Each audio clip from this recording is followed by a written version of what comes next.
হাই friends, good morning. এই বস্তুটো আপোনালোক এটা বস্তু দেখাই আছোঁ, চাওকচোন। এই বস্তুটো এয়া এটা ঘূৰণীয়া টিঙৰ বস্তু আৰু ইয়াতে এইডাল পাইপ দিয়া হৈছে আৰু ইয়াৰে ভিতৰত এয়া কাঠৰ গুড়া, কাঠৰ গুড়ি, তুঁহ এইবিলাক ইয়াত দিয়া হয়।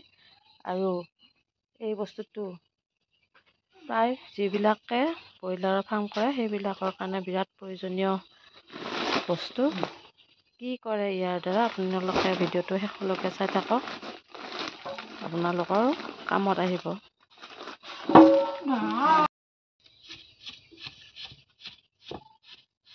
এনেকৈ খুচি খুচি দিব লাগিব, যিমান পাৰি টাইট হ'ব লাগিব। ফটাফট পোৱা যায়। এনেকৈ দিলে তাৰমানে টাইট হৈ যায়, তেতিয়াহ'লে অতি সোনকালে পোৰা নাযায়। টাইট হৈ থাকিলে লাহে লাহে মানে উমটো আহি থাকিব, ফুৰি থাকিব। সেইকাৰণে এনেকৈ দিয়া হয়। এয়া দাদাই খচি দিছে।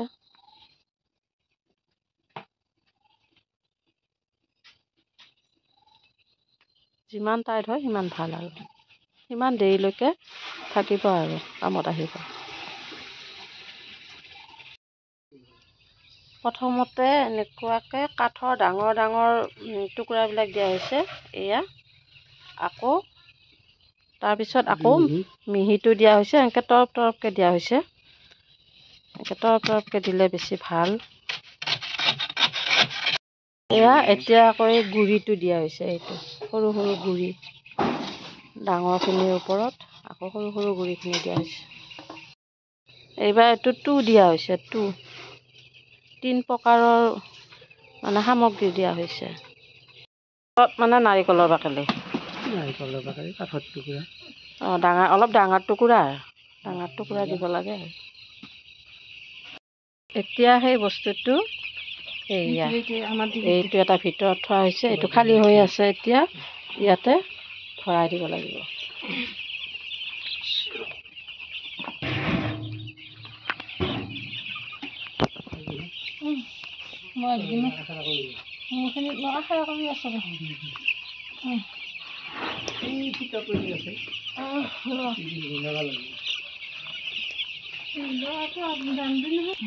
এয়া ইয়াতে এই ডাঙৰটোৰ ভিতৰত এই সৰুটো, যিটো মানে ঠিক কৰি লোৱা হৈছে, কাঠৰ গুড়া আৰু নাৰিকলৰ বাকলি তৰপ তৰপকৈ এইটো ভিতৰত সোমাই দিয়া হ'ল।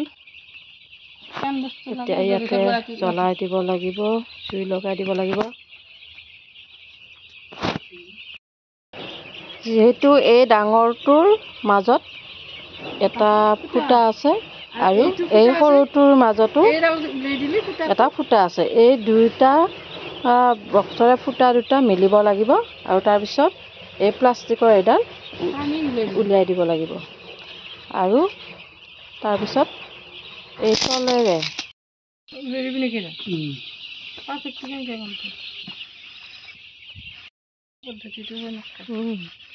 এতিয়া এই দুয়োটাৰে বিন্ধা দুটা যেতিয়া মিলি যাব, তেতিয়া এই প্লাষ্টিকৰ এডাল উলিয়াই দিয়া হ'ব। উলিয়াই দিব লাগিব। এয়া উলিয়াই দিলে দাদাই এই বিন্ধা দুটা এতিয়া মিলিব। সেইটো মিলিব লাগিব দেই। মিলাৰ কাৰণে এইটো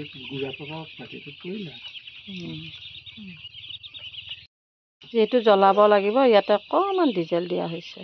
জ্বলিব লাগিব যিহেতু। এয়া ঢাকন মাৰি দিয়া হ'ল।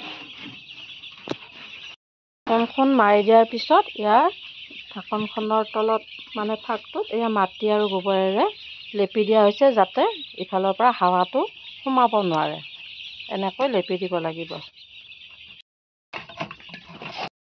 অংশ। আৰু ইয়াতে এই বাকচটো পূৰা বিন্ধাটোত সোমাই দিয়া হৈছে, বিন্ধাটোৰ তলত থোৱা হৈছে। আৰু ইয়াতে কি পৰি থাকিব, ছাইখিনি জ্বলি যোৱা ছাইখিনি পৰি থাকিব অলপ অলপ।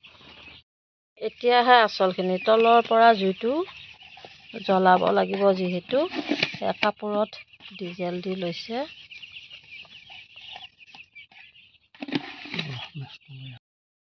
এই বুখাৰীটো ইটাৰ ওপৰত এনেকৈ থোৱা হৈছে দেই, চাৰিওফালে ইটা দিয়া হৈছে এনেকৈ। এতিয়া ইয়াত তলত বক্সটো পাতি দিয়া হৈছে, অলপ অলপ যিহেতু ছাই পৰি থাকিব, গতিকে সেইটো পাতি দিয়া হৈছে ইয়াতে। এতিয়া জ্বলাব, এয়া জ্বলাই লোৱা হ'ল, জ্বলাই দিছে। এই বিন্ধাটোৱে এইটো জুইটো যাব আৰু তাতে জ্বলিব ভিতৰত।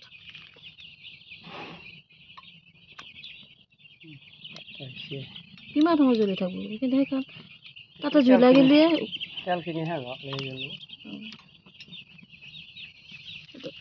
কাঠৰ গুড়াখিনিত জুই লাগিলে হৈ যাব আৰু।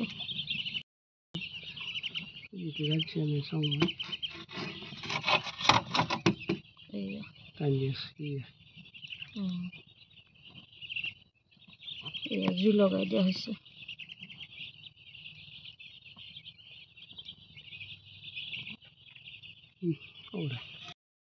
এতিয়া যিহেতু ধোঁৱাটো ওলাই যাব লাগিব, তাতেতো ধোঁৱা ওলাব, সেইকাৰণে এইডাল চাওকচোন পাইপ দিয়া হৈছে। এইডাল এই বুখাৰীটোৰ পৰা এনেকৈ বাহিৰলৈ এই পাইপডাল দিয়া হৈছে, আৰু এই পাইপডালেৰে ধোঁৱাবিলাক বাহিৰলৈ গুচি যাব। আৰু ইয়াতে এইটো এই বুখাৰীটো গৰম হ'ব, আৰু এই গৰম হৈ ইয়াৰ পৰা তাপটো ধুনীয়াকৈ চৰাইবিলাকে, ব্ৰইলাৰবিলাকে ধুনীয়াকৈ তাপ পাব, ঠাণ্ডা নালাগে। যদি আপোনালোকে কোনোবাই ব্ৰইলাৰৰ ফাৰ্ম কৰি পাইছে নিশ্চয় গম পাব, ঠাণ্ডাৰ দিনত ব্ৰইলাৰ ঠাণ্ডাত বহুত মৰে আৰু ইহঁতক বহুত ফেচিলিটি দিব লাগে। সেয়ে এইটো হিটাৰটো আচলতে হিটাৰ বুলিয়ে কৈছোঁ, বুখাৰী বুলি কয়, বুখাৰী হিটাৰততো বহুত পইচা লাগে, সেয়ে এইটো কম খৰচত কৰা হৈছে।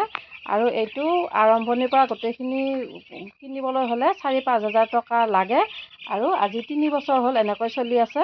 আৰু ডেইলি অকণমান আপোনালোকৰ ঘৰুৱা সামগ্ৰীৰে এইটো জ্বলাব পাৰিব, আৰু 1000 মুৰ্গীৰ কাৰণে এইটো। আৰু আপোনালোকে যদি তাতকৈ বেছিকৈ পোহে তেতিয়াহ'লে আপোনালোকে 2-3টাও দিব পাৰে, তেনেকৈ বহুতো কম খৰচতে হয়। গতিকে আমিও এনেকৈ কৰিছোঁ। গতিকে ভিডিঅ'টো চাই যদি আপোনালোকে ভাল পালে বা কিবা উপকাৰ হ'ব বুলি ভাবিছে, তেন্তে ভিডিঅ'টো লাইক, কমেণ্ট, শ্বেয়াৰ কৰি দিব। ধন্যবাদ।